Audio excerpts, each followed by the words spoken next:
안녕하십니까. 21세기 내과 신일철입니다. 오늘 저는 키드니에 대해서 정리를 해왔습니다.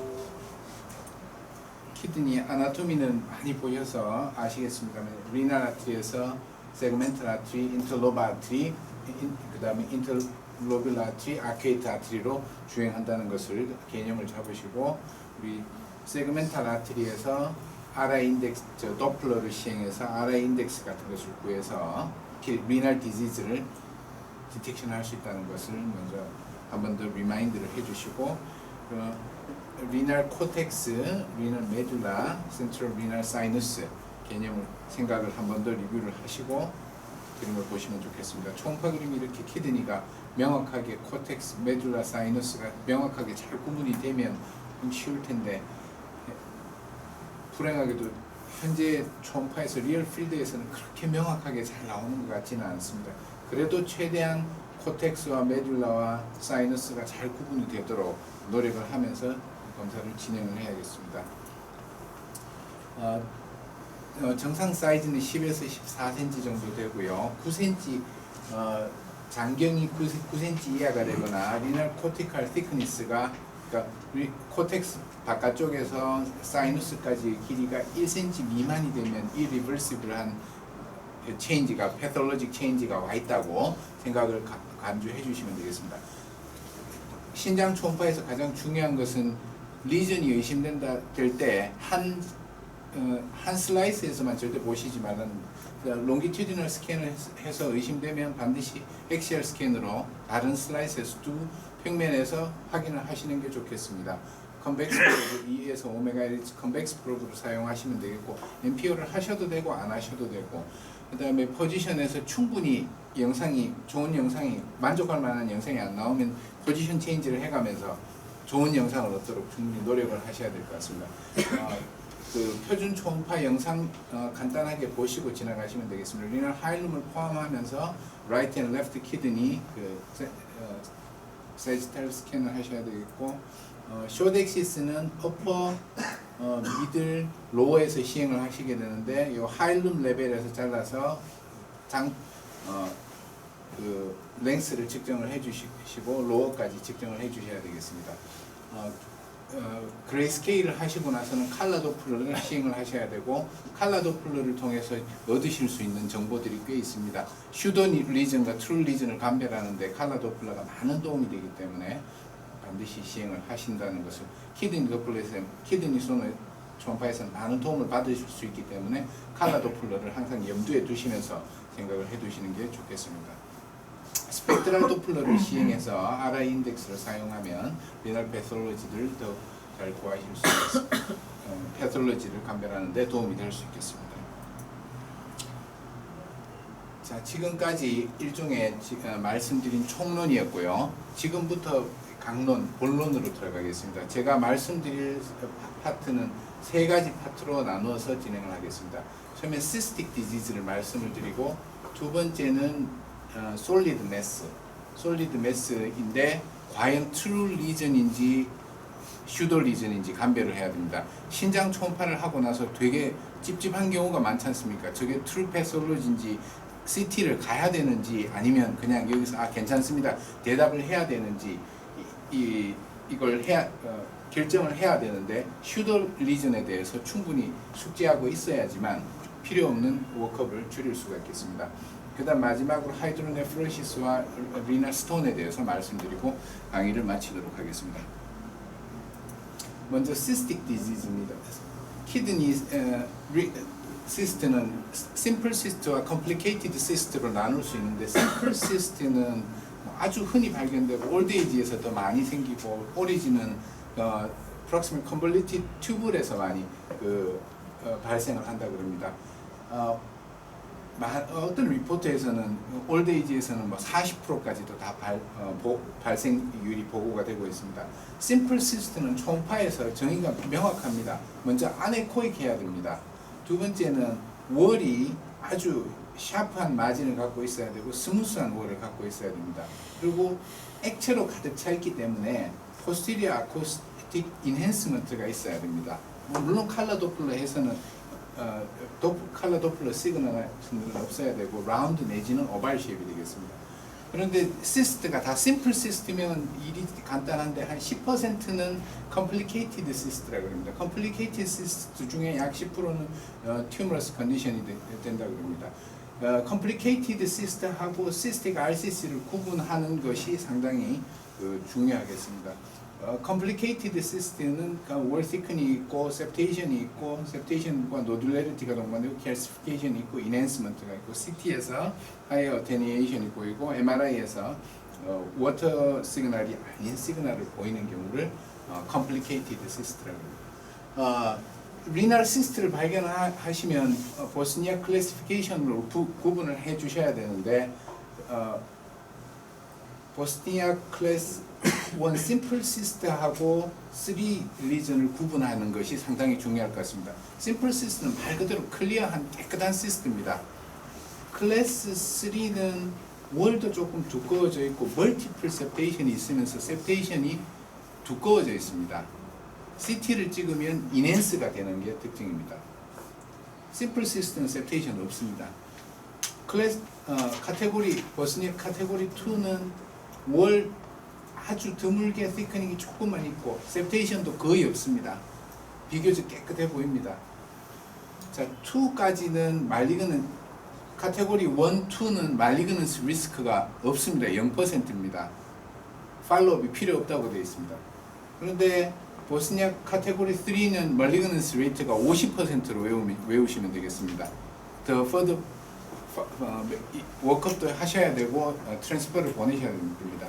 RCC 리스크가 리널셀 칼시노 리스크가 높기 때문에 보내셔야 됩니다. 근데 분류를 하다 보니까 보스니아 카테고리 2하고 3 사이의 갭이 너무 넓었습니다.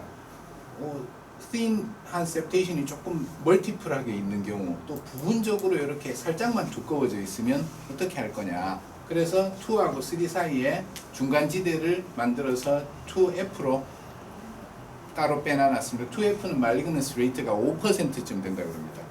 이런 경우에는 한 6개월 내지 1년 후에 다시 팔로업 스터디를 하자 이렇게 되어 있습니다. 차이는 2까지는 CT를 찍었을 때 septum이나 월 인핸스먼트가 없고 3부터 4까지는 월 인핸스먼트가 동반됩니다. 4는 캡슐이나 septum과 관련되지 않게 이렇게 따로 독립적으로 노듈라 리전이 동반되고 인핸스가 되는 경우 이런 경우에는 카테고리 4로 분류를 하게 되고 RCC 레이트 그 말리그넌스 리스크는 100%다 이렇게 이야기를 하고 있습니다.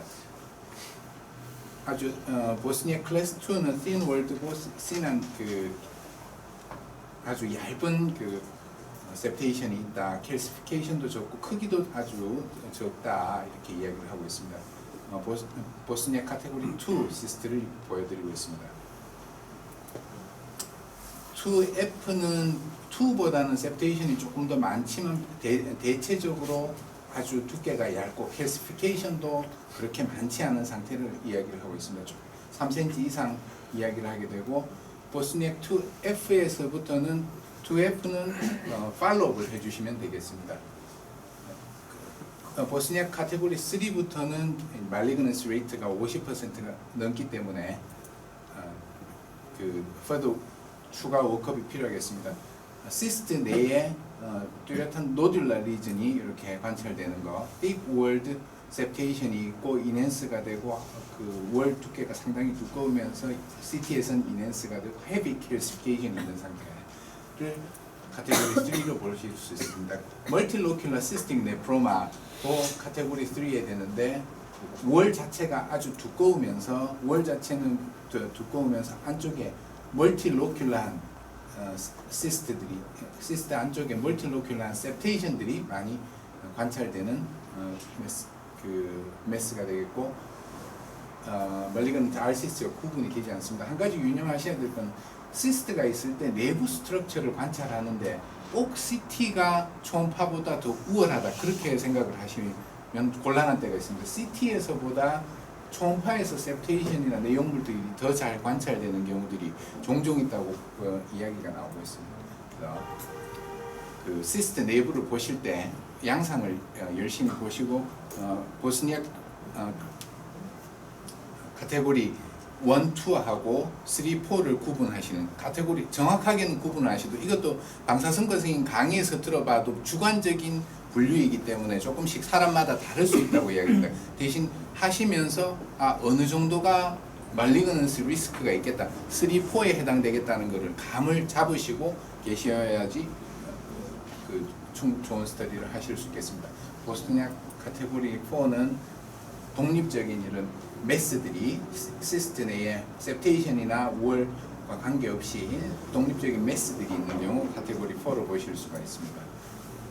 답 정리해둔 표가 되겠고요. 나중에 좀 읽어주시면 되겠고, 그 외 cystic disease들이 여러 가지 cystic disease들이 있는데 다 생략했습니다. AD, PKD나 이런 것들이 다 있는데 다 그 임상 양상이라든지 초음파를 보시면 다 아실 수 있을 것 같아서 생략했고, 키드니 다이알리시스 하는 분들한테 초음파를 해보면 4년 이상 된 분들한테 해보면 약 한 60% 정도에서 acquired renal cystic disease, multiple cyst를 동반하고 키드니 파렌카임은 위축되어 있고 칼라 도플러를 대도 도플러 시그널은 전혀 뜨지 않는 케이스들을 자주 보실 수 있을 것 같아서 한번 준비를 해봤습니다. 여기까지가 cystic lesion에 대한 정리였습니다. 그 다음 제가 말씀드릴 엔티티는 슈도 리전과 트루 리전을 감별하는 것을 말씀을 드리고자 합니다.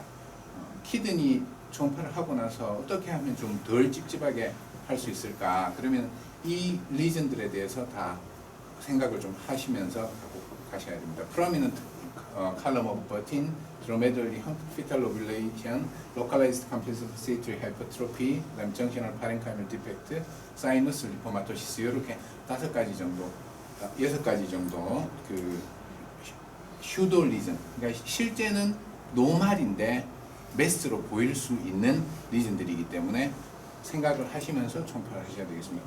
초음파를 하시는데 아우터 마진도 좋고 뭐 전체적인 리날 사이너스의 에코도 괜찮은데 리날 코텍스가 사이너스 안으로 이렇게 밀고 들어옵니다.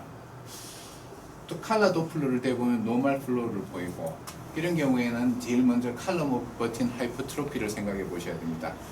피라미드 사이에 있는 코텍스가 융합되면서 리날 사이너스 내로 내려오는 그 스테이터스가 되겠습니다. 보통 3cm하고 인터폴라 에리어에서 많이 생기는 것으로 되고, 중요한 거는 노말 코텍스 아키텍처가 그대로 유지된다는 거, 또 칼라 도플러를 했었을 때 노멀 플로우가 유지된다는 것이 중요한 포인트가 되겠습니다. 우리 지난 그 4개업 초음파 강의 때 정성일 교수님이 한번 보여주셨던 슬라이드인데, 롱액시스로 키드니를 보는데 뭔가 코텍스와 동일한 에코 텍스처를 가진 리전이 사이누스 내로 밀고 들어옵니다. 칼라 도플러를 대보니까 정상으로 나오고, CT를 봤었을 때 메스 리전은 관찰되지 않습니다. 그럼 칼럼 오브 버틴 하이퍼트로피다, 프라미넌트 칼럼 오브 버틴이다, 이렇게 비나인 컨디션을 생각하셔야 됩니다. 그런데 결정하실 때는 조금 신중하게 하셔야 됩니다. 마진이 이레귤러하다든지, 아니면은 베스큘라처가 이렇게 다르다든지, 아니면은 코텍스 에코 텍스처가 아니고 호모지니스한 코텍스의 에코 텍스처가 아니고 인호모지니스하게 보인다, 시스틱 리전이 보인다, 캘시피케이션이 보인다, 이러면은 혹시 RCC가 아닐까 생각을 하시고 CT를 의뢰를 해주셔야 됩니다. RCC 케이스로 진단된 케이스였습니다. 브라미는 아주 저명한 케이스들 인터넷에서 조금 찾아봤습니다. 리날 코텍스와 동일한 그 에코제네시티를 가진 그 프로젝션이 리날 사이누스 내로 밀고 들어가고, 뭐 많이 들어가는 경우에는 아예 리날 사이누스를 막 그 2등분 하듯이 이렇게 보이기도 하고, 코텍스와 에코 텍스처가 동일하기 때문에 이렇게 피라미드가 이렇게 관찰되기도 합니다. 칼라 도플러 해보시면 리날 코텍스하고 동일한 양상의 칼라 도플러입니다. 또 다른 흥미로운 케이스들이 보여가지고, 자, 이런 경우에도 그러면 칼럼 오브 버틴 하이퍼트로피, 프라미넌트 칼럼 오브 버틴을 진단할 수 있느냐. 초음파를 보는데 약간 인호모지니어스해 보이고 텍스트 그렇습니다. 약간 각도를 돌려서 보는데 인호모지니어스 하면서 뭔가 변연도 조금 안 좋아 보이고 여기는 아사이티스도 같이 관찰이 되는 것 같습니다.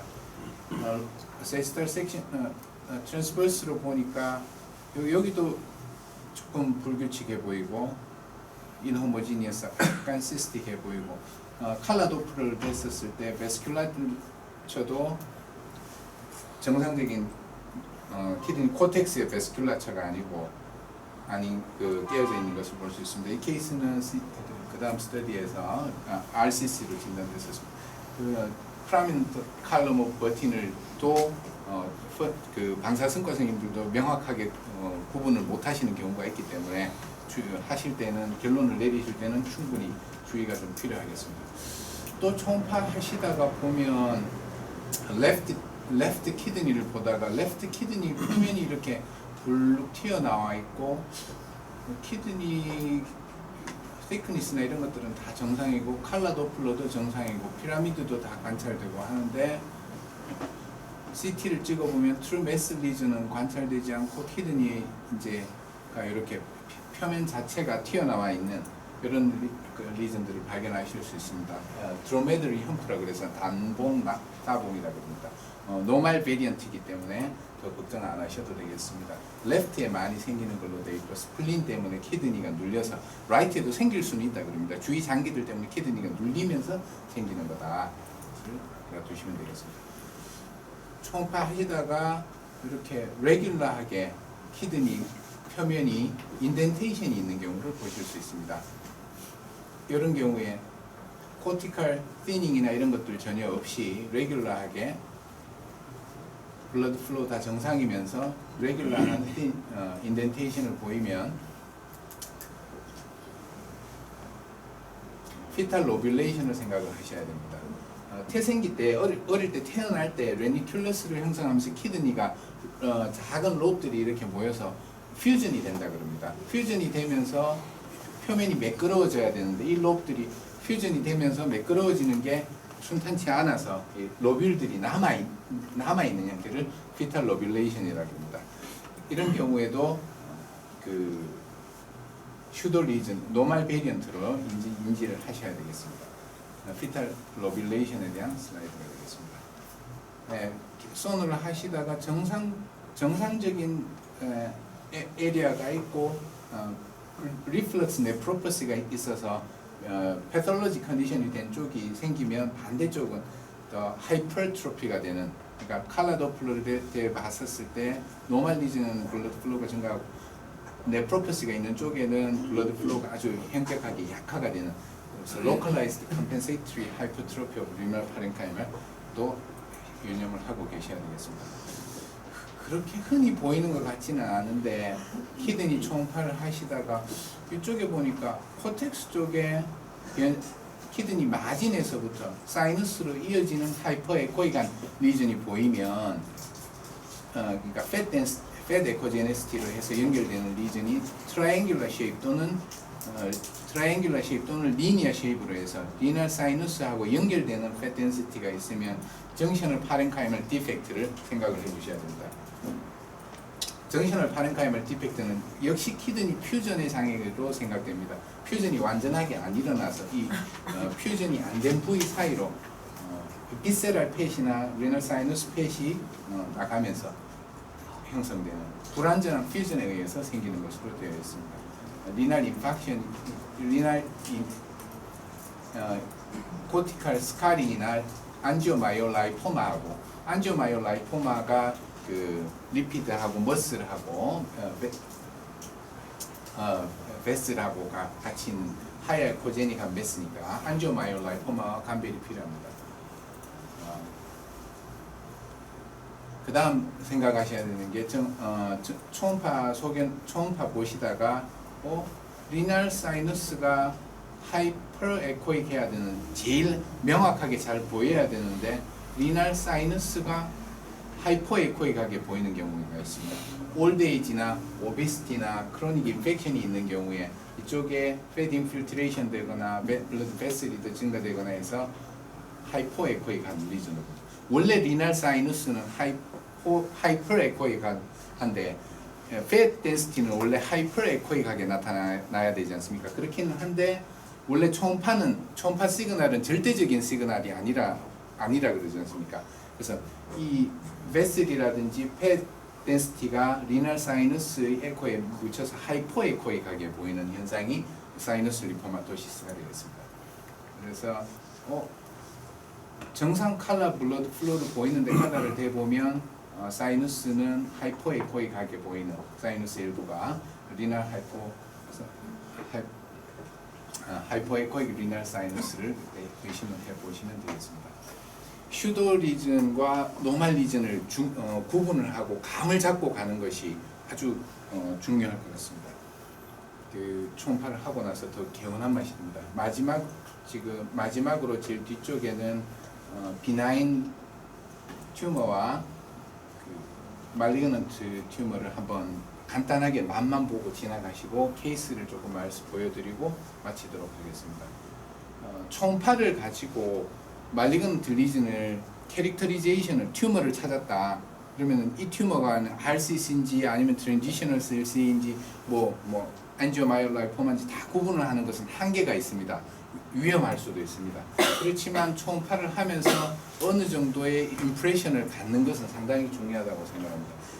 리날 셀 C는 가장 흔한 말리그넌트 튜머고 안지오마이올라이포마는 가장 흔한 비나인 튜머가 되겠습니다. 안지오마이올라이포마는 팻과 팻 덴시티로 보이고 약간 오발하고 엘롱게이티드 된 쉐입이고 호모지니어스하다 그럽니다. 절대적인 것은 아닙니다만 호모지니어스한 경우가 더 많다 그럽니다. 리날 사이누스하고 비교해서 에코에서 더 하이퍼 에코익하게 리날 사이누스와 동일하거나 더 하이퍼 에코익하게 나타나는 것이 특징이라고 이야기를 할 수 있고 칼라 도플러를 댔었을 때는 하이포베스큘러하다 그럽니다.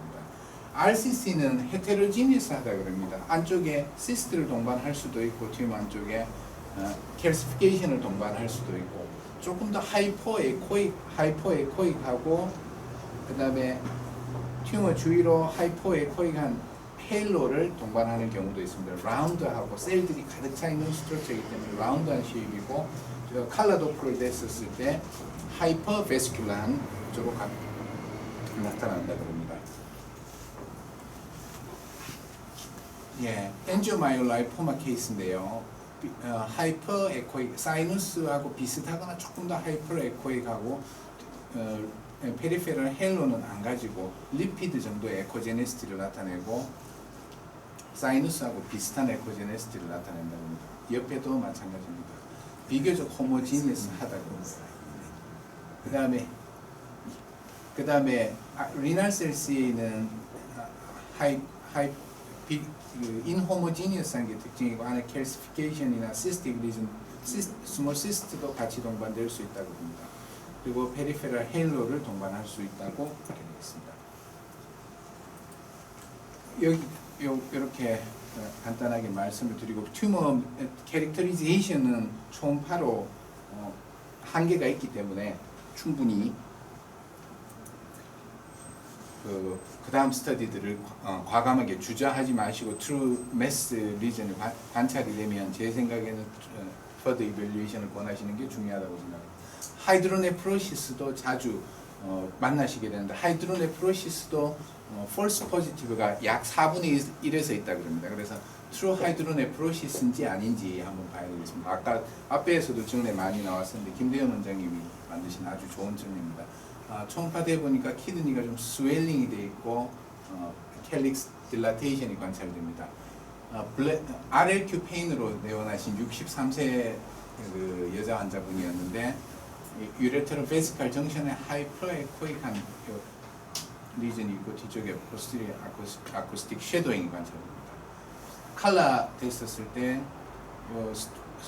캘시피케이션 뒤쪽으로 아주 트윙클링 아티팩트라고 해서 난반사 초음파 신호의 난반사가 일어나서 아주 반짝거리는 신호들이 뒤쪽에 관찰이 되고 있습니다. 유레테로 UVJ 스턴으로 진단되었던 케이스입니다. UVJ 스톤 같은 경우에 라이트 같은 경우에는 앞배하고 감별이 필요한 경우도 있을 정도로 RLQ 페인을 많이 호소하는 경우도 있겠습니다. obstruction이 있으면 레벨이 어디까지 가는지 충분히 생각을 하셔야 되고 하이드로네프로시스가 있다면 이게 트루 하이드로네프로시스인지 아닌지를 염두에 두셔야 되고 리날 베슬이 아주 프라미넌트한 경우 또 파라펠빅 시스트나 익스트라 리날 펠비스도 생각을 해두셔야 그 트루 하이드로네프로시스와 그 폴스 리전을 감별을 하실 수 있습니다. 칼라 도플러를 사용을 하시면 리날 베슬들을 많이 그 감별을 하실 수가 있습니다. 파라펠빅 시스트는 리날 펠비스의 시스트가 동반되는 경우 파라펠빅 시스트로 이야기를 하게 되는데 우리 심플 시스트들은 컨볼리티드 튜브에서 생기는데 여기는 림페틱 오리진으로 생각을 하고 있습니다. 하이드로네프로시스와의 차이는 캘릭스나 이런 쪽하고 커뮤니케이션이 없다는 게 특징이고 이렇게 멀티플하게 약간 셉테이션 되어 있는 모양이 나와 있는 것이 특징이 되겠습니다. 하이드로네프로시스와는 구별이 필요하겠습니다. 그 다음에 익스트라 리날 펠비스는 말 그대로 리날 사이너스 바깥쪽으로 리날 펠비스가 돌출되어 있는 모양입니다. 하이드로네프로시스하고 감별은 리날 캘릭스의 딜라테이션이 동반되어 있는지 아닌지를 보시면 익스트라 리날 펠비스를 먼저 생각해야 될지 트루 옵스트럭션을 생각을 해야 될지 그 생각을 해보실 수 있습니다. 리날 스톤을 찾는데 초음파 검사는 아주 센시티비티가 높습니다. 또 유레테랄 스톤을 찾는 데는 약 한 35% 40% 사이 정도 그 같습니다. 중요한 거는 리날 스톤을 찾을 때 포스티리어 아쿠스틱 쉐도잉이 있으면서 하이퍼 에코익한 클래시피케이션을 찾고 칼라 도프를 대보면 이 아주 불규칙한 표면에 의해서 난반사가 일어나고 이 스톤 뒤쪽으로는 튠클링 아티팩트가 생기게 됩니다. 신호들이 아주 반짝인 그런 신호들이 관찰이 되게 되겠습니다. 그래서 칼라 도플러를 리날 스톤 찾는데도 사용을 한다는 것을 한번 더 리마인드를 해주시면 되겠고 UBO라 그래서 뭔지는 잘 모르겠는데 아주 반짝이는 물체들을 관찰하시는 경우가 자주 있을 겁니다. UBO는 그 포스티리어 쉐도잉이 없는 아주 스몰한 에코제닉 포커스를 이야기를 하게 되고 타이니 스톤이나 타이니 시스트나 캘릭시아 다이버티큘럼이나 아테리얼 월 클래시피케이션이나 엔지오마이올라이포마 또 원인을 모르는 경우도 많이 있다. 케이스 한 3가지만 보고 말씀 마치도록 하겠습니다. 레프트 키드니 초음파를 하고 있습니다. 로어 폴 쪽에 돌려서 보니까 하이퍼 에코익한 메스가 관찰이 됩니다. 숏엑시스로 돌려서 관찰을 하고 있는데 그렇게 명확하지는 않습니다만 요리즈는 있습니다. 포스티리어 아코이스틱 인핸스먼트가 약간 있는 것 같습니다. 섀도잉이 있으면 더 좋은데 크기는 1cm쯤 되는 것 같습니다. CT 찍었는데 전형적인 팻 덴시티가 이렇게 로어 폴 쪽에서 관찰됐습니다. 안지오마이올라이포마 키드니에서 가장 흔한 비나인 튜머가 되겠습니다. 진단은 CT 찍어가지고 하운스필드 유니트가 20 이하로 아주 로우 시그널 관찰을 하면 진단하는 것으로 되겠습니다. 두 번째 케이스는 CT를 먼저 시행을 했습니다. CT를 했는데 시스트네요. 그 방사선과에서 보스니아 클래스 1 뭐 그냥 심플 시스트 이렇게 단독이 왔습니다. 그래서 제가 다시 그 전화를 했습니다. 초음파에서는 조금 소견이 달랐다. 여기서는 심플 시스트였는데 셉테이션이 있었고 약간 티크닝이 있었다 해서 우리 그 인터넷으로 사진을 찍어가지고 보내가지고 서로 방사선과 선생님하고 상의를 해가지고 보스니아 카테고리 1이 아니고 CT에서는 1으로 판독이 나왔는데 2F로 판독을 바꿨습니다. 그래서 6개월 후에 다시 팔로우하기로 한 케이스가 되겠습니다. 그 다음에 마지막 케이스입니다. 라이트 키드니 인터폴라 에리에서 조금 더 로우펄 쪽으로 내려온 쪽에 거의 아이소이코익한데 아우터 마진이 조금 불규칙해 보입니다. 네프로칼시노시스가 있어서 메듈라가 하이퍼에코익하게 보입니다. 사이즈는 한 1.85cm쯤 되고요. 뭐 칼라에서는 아주 많이 시그널이 증가된 것 같지는 않습니다. 일단 말리그넌스하고 감별을 하기 위해서 CT를 시행을 했습니다. 전형적인 RCC를 의심할 수 있는 그건 없었습니다만은 속에는 안 보였습니다만은 어쨌든 디퍼런시에이션은 해야 될 것 같고 사실은 헤파타이티스 B여가지고 팔로우 때문에 CT를 한 그것도 많았었는데 CT에서는 약간 시스틱 리즌 안쪽에 솔리드 컴포넌트가 메인으로 있는 RCC로 병원이 나왔고 수술을 하는 케이스가 되겠습니다. 감사합니다.